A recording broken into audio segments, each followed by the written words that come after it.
नमस्कार.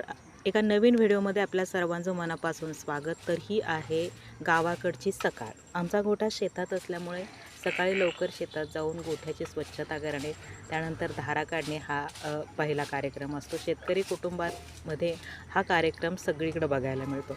कारण ज्यांना शेती आहे त्यांचा जोडधंदा म्हणून त्यांच्याकडे जनावरे असतात. त्यामुळं हे चित्र सर्रास तुम्ही खेडेगावात बघू शकता.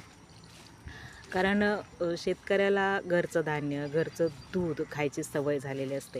परंतु शहरामध्ये ज्यांच्याकडे शेती नाही, ज्यांना जनावरं पाळायचा अनुभव नाही, त्या लोकांना हे खूप अवघड वाटतं. परंतु खेड्यातील लोकांसाठी हे अवघड नसतं. त्यांना शेण म्हटलं की शहरातल्या लोकांना थोडंसं किळस वाटतं, परंतु जिथं शेण आहे तिथेच दूध आहे, हे वास्तव आहे.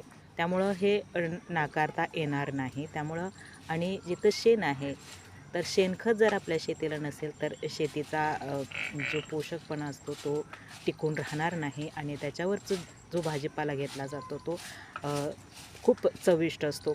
हे जे सायकल आहे ते सायकल शेतकरीच जपतो आणि खेड्यातच हे जपलं जातं आणि हे जपलं गेलं पाहिजे. तुम्हाला काय वाटतं? हे नक्की मला कमेंट करून सांगा.